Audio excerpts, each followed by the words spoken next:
আপনারা তো খামার ভিজিতে আসছেন না? যাক আলহামদুলিল্লাহ। এটা হচ্ছে আমাদের নতুন খামার, মানে 2 বছর ধরে এই আমাদের খামারটা তৈরি করা হয়েছে, পূর্ণাঙ্গ শেষ হয় নাই। আবার আরেক দিকে আমার একটা খামার শুরু করতেছি, সেটা আবার একটা মুরগির শীট তৈরি করা শেষ হয়েছে। অবশ্যই ভিডিও দেখছেন না? দেখছেন তো, সেগুলো দেখানোর চেষ্টা করবো। আর আমাদের আসলে মূলত 5টা-6টা খামার আছে। 6টা খামারের মধ্যে সবগুলাই তো আর ঘুরিয়ে দেওয়া সম্ভব না। সম্ভব কি? দুই একটা দেখাইতে পারবো আর কি। হ্যাঁ, তো চলুন আমরা খামার দেখি এখানে। হ্যাঁ, এখানে হচ্ছে আমাদের মূলত বাচ্চা ব্রুডিং করার জন্য একটা এখানকার আমাদের পরিবেশ, বুঝছেন কি? বাচ্চা বাচ্চা এখান থেকে ফোটানো হয়, সেই বাচ্চাগুলোই ব্রুডিং করা হয়। হ্যাঁ, এখান থেকে।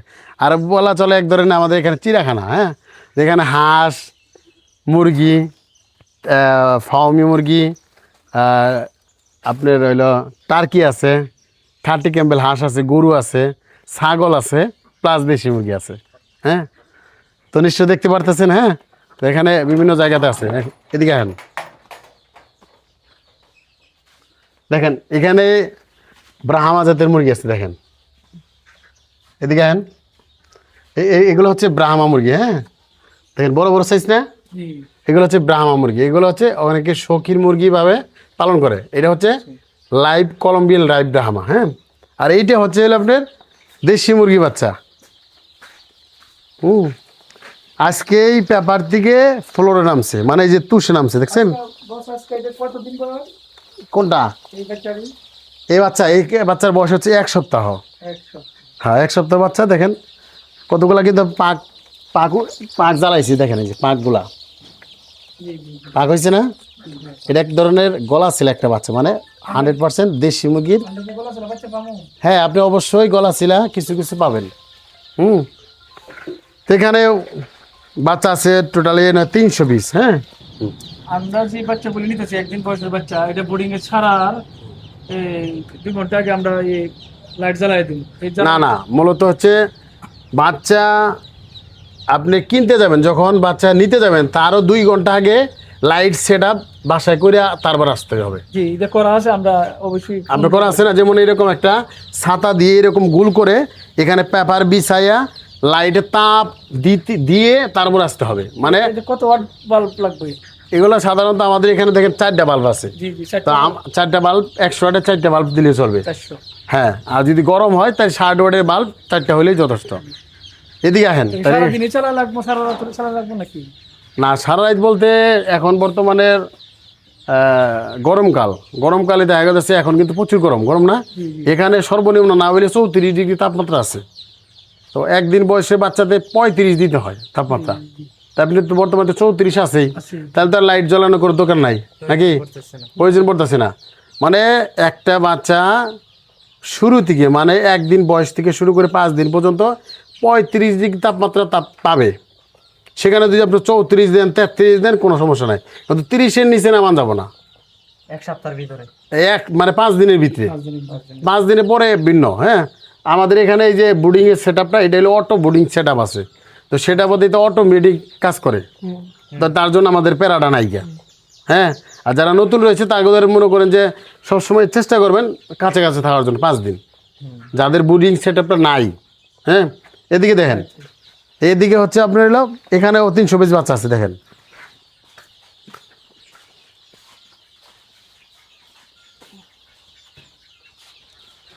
এখানে কিন্তু 320 বাচ্চা আছে। হ্যাঁ, এগুলো আর ওগুলো কিন্তু একই বয়সে বাচ্চা। আমাদের আজকে 1 সপ্তাহ বাচ্চার বয়স হয়েছে। তো এগুলো ছেড়ে দিছি কেন? যে বাচ্চা জানি সঠিক দেশি মুরগির বাচ্চা যদি একটু জায়গা পরিমাণ বেশি দেন সঠিক টাইমে, তাহলে কিন্তু বাচ্চাটা বাড়বে ভালো। হ্যাঁ, যদি বাড়ে ভালো, তবেই আপনি সে বাচ্চার গ্রোথ ভালো থাকবে, এক মুরগি খাবেই ভালো। আর দেখেন এখানে কিন্তু বাইরে ছেড়ে দিছি, মানে এক ধরনের ছেড়ে দেওয়া, তাই না? ও যত পরিমাণ দৌড়াদৌড়ি করবে, এত ক্ষুধা লাগবে, এত চঞ্চল থাকবে, রোগ বালাই কম হবে। আপনি একটা ছোট জায়গা আছে আবদ্ধ করে রেখে দিয়েছেন, আপনি বুঝতেছেন না কতটুকু জায়গা লাগবে। হ্যাঁ, তো ওই জায়গা তো আপনি নাড়াচাড়া করতে কিন্তু কষ্টকর, তাই না? তো ওই বাচ্চাটা বাড়বে কম। ও আবদ্ধ জিনিস হচ্ছে বাড়ে কম, খোলামেলা জায়গা হচ্ছে বাড়ে বেশি, তাই না? বাড়ে বেশি। দেখেন এখানে মাত্র 320 বাচ্চা। দেখেন মনে হয় যে 100 বাচ্চা, কিন্তু মূলত এখানে 320 বাচ্চা। হ্যাঁ, তো এগুলো ছাইড়া দিছি সুন্দরভাবে, যার খাওয়ার দরকার খাইতেছে, যার পানি খাওয়ার দরকার সে পানি খাইতেছে, যার তাপ নেওয়ার দরকার সে তাপ নিতেছে। হ্যাঁ, তো এইরকম পরিবেশে যদি দিতে পারেন ইনশাল্লাহ বাচ্চা ভালো হবে। কিন্তু 1 সপ্তাহ আগে দেওয়া যাবে না এরকম পরিবেশ, 1 সপ্তাহ পরে। এটা 1 সপ্তাহ, 1 সপ্তাহ হয়ে গেছে। হ্যাঁ তারপরে মানে আজকেই ছাড়ছেন আজকে ছাড়ছি। যে তুষটা দেখেন, কেবল তুষটা কেবল কিন্তু দিচ্ছি, অবস্থায়? এই দেখেন একেবারে চকচকা তুষ। হ্যাঁ, এগুলা কিন্তু ধানের তুষ, মানে এই যে রাইস মিল আছে না, হ্যাঁ হ্যাঁ। রাইস মিল থেকে আনানো হয়েছে। এখানে কোনো ব্যাকটেরিয়া নাই, একেবারে দেখেন কোনো ছোট ধরনের কোনোই নাই, একেবারে ঝরঝরা। হ্যাঁ, আচ্ছা, আপনারা অনেক সময় আমাদের ওইদিকে তো মনে করেন কাঠ, মানে এগুলা তুষ পাওয়া যায় না। যে সময় বোর্ডিং করি ওই সময় মনে করেন আমি কাঠের তুষ দিই, অথবা মনে করেন বোর্ডিং শেষ হয়ে গেছে আমি নিচে কাঠের তুষ দিয়ে লাগি ফ্লোরের মধ্যে, তাতে তো কোনো সমস্যা নাই। ওইটার মধ্যে এটার মধ্যে কোনো পার্থক্য আছে? না, দেশি মুরগি হচ্ছে হইলো হাসলাইতে পছন্দ করে। জি হাসলাইনে বোঝেন কি, যে যে পাও দিয়ে লাড়াচাড়া করে, জি জি। তো পিছনে কোন মুরগি আছে তার দেওয়ার বিষয় না, ওনার দরকার হইলো লাড়াচাড়া করে খুদ খাবে, হুম পোকামাকড় এগুলো খাবে, তাই না? তো যখন আপনি কাঠ আছে, কাঠের গুঁড়া কিন্তু এক ধরনের ব্যাকটেরিয়া, আচ্ছা যে আপনি যেখান থেকে আনতেছেন বিভিন্ন কাঠের জোড়া কিন্তু এক জায়গায় আছে, আচ্ছা সেটা যদি ভালোভাবে শুকায় আর যদি না নেন হুম দেখা গেছে ওখানে ব্যাকটেরিয়া থাকে। আচ্ছা দ্বিতীয় কারণ হচ্ছে যে আপনি ওই নাড়াচাড়া করার সময়, হাঁসলাইনের সময় পিছনে যদি একটা মুরগি থাকে ওর ভিতর, নাকের ভিতর যদি যায়, তো এই মুরগিটা কিন্তু ঠান্ডা লাগবে বেশি। হ্যাঁ, ঠান্ডা ওই ব্যাকটেরিয়া আক্রমণ করবে। হ্যাঁ, ঠান্ডা লাগবে না। এখন আপনি যদি একটা ধান ভাঙাইতে যান, সেখানে যদি নাকটা না বাইন্ধে নেন, এখানে কিন্তু আপনি নিঃশ্বাস টানতেছেন, যাবে না? হ্যাঁ ভিতরে যাওয়ার পর পরের দিন ঠান্ডা লাগে যাবে। হ্যাঁ তো সেম টু এই একই রকম এই মুরগিরও ঠান্ডা লাগে যদি আপনি সেই কাঠের গুঁড়াটা দেন। সবচাইতে বেস্ট হচ্ছে আপনার এই ধানের তুষটা, কানের তুষ। এটাতে কোনো ব্যাকটেরিয়া থাকে না, প্লাস এটা বোধহয় কোনো ঝোড়া থাকে না, হাসলাইলে কোনো সমস্যা হয় না, এটা বোধহয়। তা কাঠের গুঁড়া না দেওয়াটাই ভালো। আর যদি না পান সেক্ষেত্রে তো দিতে হবে, দিতেই হবে, কিছু করার নাই। সতর্ক থাকতে হবে, ঠান্ডা দিনে না লাগে। দিলেও হইলে মানে এটার মানে রৌদ্র দিয়ে ভালোভাবে শুকায় তারপরে দেওয়াটা মনে হয় সবচেয়ে বেটার হবে। হ্যাঁ, যদি মানে এইগুলো ধানের তুষ যদি না থাকে। না থাকে, বুঝতে পারছি। তো এখানে এই যে বাচ্চাগুলো দেখছি, কেমন লাগতেছে জিনিসটা? ভালো লাগতেছে? 1 মাস বয়সে এটা কি করা লাগে? তো 1 মাস বয়সগুলোতে যেমন এই যে এই সাইডে দেখেন, এই সাইডে কিন্তু আমাদের 1 মাস হয় নাই। হ্যাঁ, এখানে কিন্তু 1 মাস বয়স হয় নাই। তো এইটা আজকে 22 দিন বয়স। হ্যাঁ, এখানে 22 দিন বয়সের বাচ্চাগুলো, এগুলা কিন্তু এখানে দেশিও আছে, ফাউমিও আছে। হ্যাঁ, দেশিও আছে, ফাউমিও আছে। এই বাচ্চাগুলো দেখা গেল যে 1 মাস বয়সে যে বাচ্চা আমার ভ্যাকসিনগুলো করা থাকে, এগুলো আমরা সম্পূর্ণ কমপ্লিট করে দিয়ে দিই। দেওয়ার পরে সেখানে যাওয়ার পরে যে ভ্যাকসিনের শিডিউলগুলো, ওগুলো ওইভাবেই মেনটেন করতে হয় যেভাবে আমরা লিখে দিই। যেমন 1 মাস বয়সের 4টি ভ্যাকসিন করা থাকে, সেগুলো আমরা করে দিই। সঠিকভাবে পরিচালনা করে সঠিক পুষ্টিমন খাবারগুলো দিয়ে থাকি। ওই হিসাবে আমরা যতটুকু দরকার 1 মাসে এগুলো করে দিই। 1 মাসে এটা প্যারা কম। 1 মাস পরে কি ভ্যাকসিন দেওয়া লাগে? 1 মাস পরেই ভ্যাকসিন করা লাগে। যেমন 30 দিনে ফাউল পক্স করা লাগে, আবার ফাউল কলেরাও করা লাগে। হ্যাঁ, তো ভ্যাকসিনও তো শেষ নাই। তো সামথিং আপনি দেশি মুরগি করতে গেলে রানী ক্ষেত গাম্বরে দিতেই হবে। হ্যাঁ, তো আমরা তো 4 দিন দেই, 4টা ভ্যাকসিন দিই না। তার পরবর্তীতে যদি কেউ যদি আপনার মাংসের জন্য বা ডিমের জন্য করতে চায়, 2 মাসে একটা ডোজ পাবো। মাংসের জন্য আমি নিতে চাই। মাংসের জন্য না, তাহলে 2 মাস পরে যে একটা ডোজ করবে সেটা রানী খেতে ডোজ করবে, তাইলেই হবে। আচ্ছা ভাই, আপনার আমার এক পার্শ্ববর্তী বড় ভাই থেকে যেটা শুনলাম, মানে গাম্বুরুর যে ভ্যাকসিন গুলো, এটা রানীকে তো প্রথম দিতে হবে, এটা বাধ্যতামূলক, ঠিক আছে? জি জি। আপনি এরপরে তো গাম্বুরু ভ্যাকসিনটা পরে, এটা একজনতে শুনলাম আপনি মনে করেন বাচ্চার লেভেল অনুযায়ী, ঠিক আছে, যদি মনে করেন অনেক সময় বাচ্চার লেভেল যদি 300 হাই উপরে থাকে নিচে থাকে, ভ্যাকসিন দিলেও চলবে, না দিলেও চলবে, এটার সম্পর্কে আপনি কি বলবেন? না, ভ্যাকসিন হচ্ছে হইলো যুদ্ধে নামা, মানে যুদ্ধে যদি নামেন, অস্ত্র ছাড়া যুদ্ধে যদি নামেন, কেমন হইলো? আপনি পাস করাবেন? না না। আপনি যে কোনো সময় গুলি হয়ে মেরে যাবেন গা, তাই না? তাই কি করতে হবে? অস্ত্র তো আগে নেওয়া লাগবে নাকি? ভ্যাকসিন হচ্ছে মুরগির অস্ত্র। তাইলে আপনার গাম্বুরা হোক, রানীক্ষেত হোক, যে যে সময়ের অনুযায়ী কিন্তু আপনি ভ্যাকসিন করা লাগবে। এখন আপনি অল টাইম ভ্যাকসিন করতেছেন, মাঝখানে যাওয়ার পরে ভ্যাকসিনটা করলেন না, এটা সমস্যা নাই, কিন্তু আপনি ভ্যাকসিন তো করেইছেন। তাহলে আপনি 50% বুঝতে পারেন যে আপনার রোগবালা একটু কম হবে, তাই না? আর সঠিক টাইমে সঠিক ভ্যাকসিন করাটাই গুরুত্বপূর্ণ। কে কি কইলো না বিলো এই বিষয়ের দরকার নাই। আপনার অরিজিনাল প্রাণী দপ্তর অফিসে যারা ডাক্তার আছে তাদের সাথে কথা বলতে ভ্যাকসিনের বিষয়টা। আমরা তো মূলত খামারি না, আমরা তাদের একটা সাজেশন অনুযায়ী চলি। দেখা গেলো যে আমাদের কিছু শিক্ষণীয় থাকে, সেগুলো বিষয় নিয়ে আমরা ওইভাবে এগিয়ে যাই। কিন্তু কিছু কিছু জরুরি বিষয়গুলো আছে যেগুলো খামারের কাছে পাবেন না, কারণ এগুলো ডাক্তার কাছে নিতে হবে। কারণ ডাক্তারে বুঝতে পারবো যে এটা কোন বয়সে কোনটা দিলে তার পারফেক্ট হবে। হ্যাঁ, আপনি 4 দিনের ভ্যাকসিনটা এটা আপনার জরুরি, কিন্তু ছেড়ে দিয়েছেন, তাহলে তো রইল না, হইলো কি? অতএব আপনি সরাসরি প্রাণী দপ্তর অফিসে যেতে হবে। তার মানে বাচ্চার ইনকিউবেটর অথবা ইনকিউবেটরের মাধ্যমে যে বাইরে হয় এটার কোনো লেভেল থাকে না। মানে অনেক সময় তো অনেকে মানে বাচ্চা দিতে গেলে একটা নাম্বার দিতে শুনি, মানে থাকে বলি। মানে নাম্বার আমি বলি, যেমন এ গেট থাকে, বি গেট থাকে, সি গেট থাকে, গ্রেড অনুযায়ী আছে, তাই না?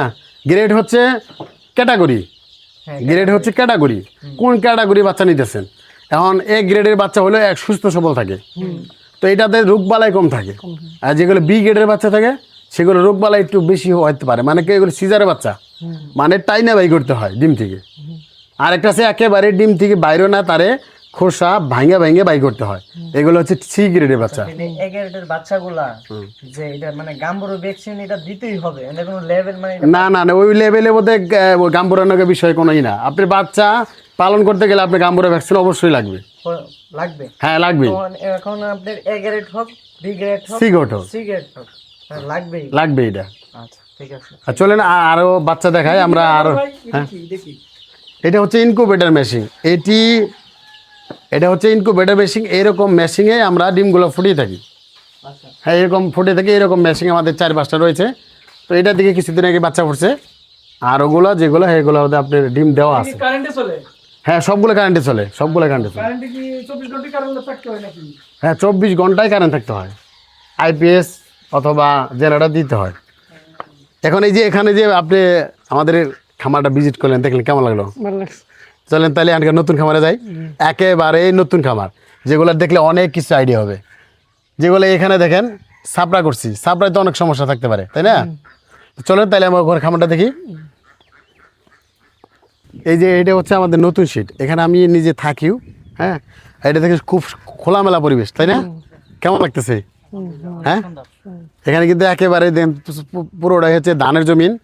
তো এখানে আমি করছি। তো মূলত যে আপনি খামার করবেন, খামার করার আগে আপনি জায়গাটা নির্বাচন করার চেষ্টা করেন। যদি বড় বড় এগ্রো প্রজেক্ট থাকে, মানে আছে না যে আপনার বেশি করে করবেন সেগুলো। হ্যাঁ, তো এইগুলো হচ্ছে এইটাই আমার কালকে আমার ছোটো ভাই বিয়ে হয়েছে, তো বিয়ের জন্যই যে আমাদের এখানে ডেকোরেশন পড়ে গেছে।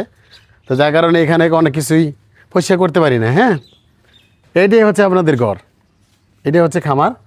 এইটা দেখেন দোচালা না, এটা কি দেখচালা না, দোচালা। আর দেখেন আমাদের এখানে কতটুকু ফিনিশিং হয়েছে। দেখেন এই নেটটা হচ্ছে 6 ফিট। এই নেটটা কয় ফিট? 6 ফিট। আর এখানে নেট দেওয়া হয়েছে 16 নম্বরে 1 ইঞ্চি গ্যাপ। এটা দেওয়ার উদ্দেশ্যটা হচ্ছে এখানে কখনো ইঁদুর ঢুকবে না, সাপ ঢুকবে না, গুল সাপ ঢুকবে না, ইঁদুর টেদুর কোনো কিছু ঢুকতে পারবে না। আর এইটা দিছি কিসের জন্য বলেন তো দেখি? এটা দিছি এখান থেকে কোনো ধরনের হেঁচা বৃষ্টি জানি ভিতরে না যায়, তাই না? হেঁচা বৃষ্টি জানি না যায়। অনেক প্রাণী আছে ওঠার জন্য চেষ্টা করবো না, এই ফ্লেন্সি থাকার কারণে উঠতে পারবে না। বুঝতে পারছেন বিষয়টা?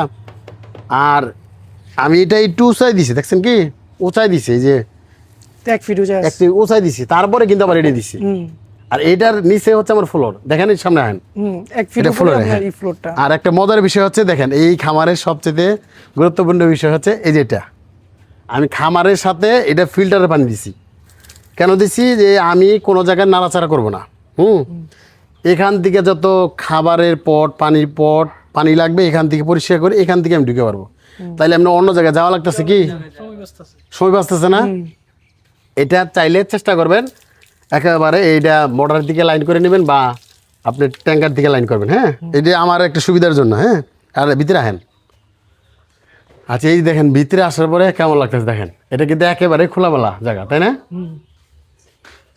হ্যাঁ, আর এই যে ফ্লোরটা দেখেন, এই ফ্লোরটা কিন্তু আমি ইট দেই নাই। ইট যে বিছায় অনেক না, অনেক কিন্তু ইট বিছায়। ইট বিছাইলে কি কস্টিংটা বেশি পড়ে যায়, তাই পড়ে না?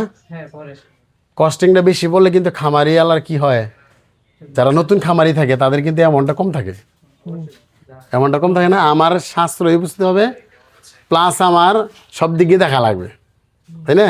তা আমি এটা কী করছি, ডাইরেক্টলি কুচি পাথর আছে না, কুচি পাথর মানে কুচি যে খোয়ার যে কুচি আছে, খোয়া করার পরে যে কুচি কুচি আছে, হ্যাঁ হ্যাঁ, ওটা আপনি ছাকলে কিন্তু বাইর হয়।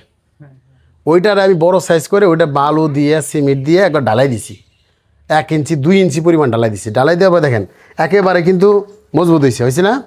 এটার মধ্যে ডাবার কোনো চান্স নাই গিয়া। আর এই সাইডে দেখেন একটা কাজ করছি, সেটা হচ্ছে এই দেখেন এই সাইডে আমি বিট দিছি, দেখছেন কি? এই বিট দেওয়ার কারণ হচ্ছে কি, ওই বাইরে থেকে কোনো হেসা বৃষ্টি এটার ভিতরে ঢুকলে এই ফ্লোরে জেনে না আসতে পারে এই ঘরের ভিতরে। তো এটা যদি আসে কি হয়, দেখা গেলে তুষ ভিজা যাবো গা, তুষ ভিজা গেলে গ্যাস হবে, গ্যাসের দিকে মুরগি গ্যাস লাগবে, হ্যাঁ? তাহলে আমার তুষও তো ক্ষতি হইতেছে নাকি? তুষের ক্ষতি হইতেছে, ঘরের পরিবেশ নষ্ট হইতেছে, আবার মুরগিরও গ্যাস হইতেছে, মুরগির মুরগির সুবিধাটা আরো বাড়তেছে যদি এটা দেওয়া নেই, তাই হইতেছে না? তো এই যে দেখেন আমার এখানে কিন্তু বেশি হাইট দিই নাই, দেখেন এখান থেকে কিন্তু 7 ফিট হাইট, আমার নিচের ফ্লোর থেকে 7 ফিট হাইট, হ্যাঁ? তো এটা হচ্ছে দেশি মুরগির একটা ঘর, এটা কিন্তু ব্রয়লার ঘর না, এটা সোনালী মুরগি, ফার্মি মুরগি, দেশি মুরগির ঘর, হ্যাঁ? আর এই দেখেন 2 সাইড খোলা রাখছে, 3 সাইড খোলা, এই সাইড থেকে বাতাসটা ধাক্কা দিবে ওই সাইডে বাইরে যাবো, এই সাইড থেকে ধাক্কা দিলে এই সাইডে বাইরে যাবে, হ্যাঁ? তো দেখা যাচ্ছে এরকম পরিবেশ কেন করছি, কারণ এই সাইডটা হচ্ছে আমার হলো কেনা জমিন, এই আরেকজনের জমিন, তাই না? আমার যেন কোনো ধরনের ক্ষতি না করতে পারে তার কারণে আমি এটা অফ করে দিছি। অফ করে দিছে, হ্যাঁ, যখন আমার পুরোপুরি আমার একটা আমার সীমানা হিসাবে তখন ওই সাইডটা খুলে দিব, খুলে দিবেন। হ্যাঁ। আর সবসময় রাখবেন খামারি কখনোই আবদ্ধ হয় না, খামারে কি হয় না, আবদ্ধ হয় না, খামারি হচ্ছে খোলামেলা, সাইডে এটা হচ্ছে আবদ্ধ, খোলামেলা হচ্ছে খামারের জন্য বেস্ট একটা জায়গা। আর কি ওই 2 সাইড বন্ধ করে দিলে আর 2 সাইড খুলে, এটা কোনোই খামার হয় না, এটা কখনোই খামার হয় না, বুঝতে পারছেন? আর এই যে দেখেন ফ্যান দেখতেছেন, এগুলো ফ্যান লাগে না, দেশি মুরগি কখনোই ফ্যান লাগে না, সেটা যদি আবদ্ধ হয় সেক্ষেত্রে লাগে, তাছাড়া কোনো লাগে না। তা আপনাদের এই যে কেমন লাগতেছে দেখেন, এখানে আসার পরে কেমন লাগতেছে বলেন, ভালো লাগতেছে। কি বুঝলেন? এরকম দেখে এরকম ওটা বানানোর ইচ্ছা। ইচ্ছা এখানে দেখার পরে আপনার মনে হয় যে আইডিয়া পেয়ে গেছেন গা? না, আরো কিছু জানার বাকি আছে। আচ্ছা, এই যে আপনি তো পুরাতন খামারি, আপনি কি বুঝলেন? আমি তো প্রথম আপনাদের ভিডিও দেখছি, ভিডিও দেখে মনে করেন আপনাদের খামার পুরোপুরি মানে আইডিয়া পাই নাই, তারপর আপনার আইডিয়া অনুযায়ী যেমন আপনার এখানে আইসা যেমন আমি এটা দেই নাই, ঠিক আছে, প্লেস শিটে দেন না, হ্যাঁ, বিটটাও দেন না, প্লেস শিটে দেন না। হ্যাঁ, এটার বিপদের সম্মুখীন আমি কয়েকবার হয়েছি, ঠিক আছে। এখন আমি 4 বারের মাথায়, ঠিক আছে, লাস্ট এই বীজ যে উঠাবো এটার মধ্যে অনেক সময় ওই আমি কি করছি, আমি ওই কিন্তু টায়ার আছে না, টায়ার উপরে দিছি, টায়ারের উপরে দিয়া টায়ার তো অনেক সময় ছিদ্র হয়ে যাবে, ছিদ্র ছিল, তাই আমি কাগজ মারছি, কাগজে ওই রোদ্রে পরে কাগজ ফাইরা গেছে, অথবা বাতাসে ফাইরা গেছে। তো ওই কারণে চিন্তা করলাম, ওই যেহেতু অভিজ্ঞতা মোটামুটি মানে পুরোপুরি অভিজ্ঞতা পাইনি, পরে কি করলাম, এদিকে আসবার সময়, ঠিক আছে, আমি চাল দিয়ে দিলাম, ঠিক আছে, ওপরে চাল দিয়ে নিলাম। আর এটা আপনি যেটা দেয়া লাগলেন, ঠিক আছে, এটা আমি দেই নাই, যেহেতু আপনার থেকে অভিজ্ঞতা পাইছি, অবশ্যই ইনশাল্লাহ আমি এটা দিব, কেননা আমার অনেক তুষের ক্ষতি হয়, মুরগির ঠান্ডা লেগে যায়, ঠিক আছে। আপনি দ্বিতীয়ত মনে করেন আপনার মানে মুরগি ওই সময় কি করবো, কি ওষুধ দিব আছে না, আপনার মানে বোঝাটা অনেক মুশকিল হয়ে যায়, ঠিক আছে। তারপর আপনার ঘরের পরিবেশ অনেক খারাপ হয়। যাক, এটা আপনি তো 1 দিন 2 দিন ধরে না, অনেক দিন যাবত এই লাইনে, যাক আপনার এখানে আইসা ভিজিট করে আমার অনেক ভালো লাগলো, আর আপনি এই পরিবেশ দেখে আমার আরো অভিজ্ঞতা বাড়লো, এতটুকু। তো দর্শক একটা কথা বলি, খামার ভিজিটে না গেলে বুঝতে পারবেন না।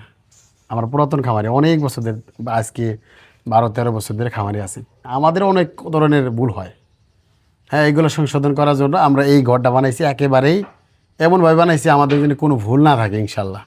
তো এরকম করেই আমি মানুষের দেখানোর চেষ্টা করি, যেন নতুন অবস্থা কোনো খামারি জানি এই ধরনের সমস্যা জানি না পড়ে। আপনারা যারা দূর থেকে আসতে চান বা খামার করতে চান বা খামার করবেন, ঘর নির্মাণ হচ্ছে হলো খুব গুরুত্বপূর্ণ বিষয়। একটা খামারের প্রথম যে ধাপটা সেটা হচ্ছে ঘর নির্মাণ। সেই ঘর নির্মাণটা যদি সঠিকভাবে হয়, সঠিকভাবে তুলতে পারেন, কম খরচে উঠাইতে পারেন, তবেই সেখান থেকে ভালো আপনি বাচ্চার লালন পালন করার পরে ভালো টাকা ইনকাম করতে পারেন। আর যদি হুটকাট করলেন, বুঝলেন না, বুঝতে পারলেন না, হ্যাঁ এদিক দিয়ে আপনি বৃষ্টি আইতেছে, এদিকে অর্ধেক মুরগি মারা গেছে, ভিজা গেছে, তুষগুলা নষ্ট হইতেছে, দেখা গেল যে আপনি মুরগিগুলা মারা গেছে, তো আপনি গ্যাস হয়েছে না কি হয়েছে না হয়েছে আপনি বুঝতেছেন না খামার হিসাবে। তো এই হিসাবে আপনি কিন্তু অনেক ধরনের লসের সম্মুখীন হবেন। তো আমি যেটা বলি সেটা হচ্ছে সবার আগে মুরগি খামার করার আগে একটা খামার ভিজিটে যান, অভিজ্ঞ একটা খামারে ভিজিট যান, তার কয়েকটা সিট দেখেন, দেখার পরে সেখান থেকে আপনার একটা ঘরে আইডিয়া নিয়ে একটা ঘর করেন। তার কাছে যদি ভালো লাগে তার কাছে বাচ্চা নিয়ে তার কাছে অর্ডার দিয়ে আপনি বাচ্চার যে ঘরটা সেটা নির্মাণ করেন। করার পরে ইনশাল্লাহ আপনি কোন জাতের করবেন সেগুলো তার কাছে একটা পরামর্শ নেবেন, হ্যাঁ, তারপরে বাচ্চাগুলো উঠাবেন ইনশাল্লাহ। এই হিসাবে যদি আপনার হিসাব টিসাব করে যদি আপনার ভিজিট টিজিট করে যদি খামার শুরু করতে পারেন ইনশাল্লাহ আপনি এখান থেকে ভালো একটা রেজাল্ট পাবেন ইনশাল্লাহ।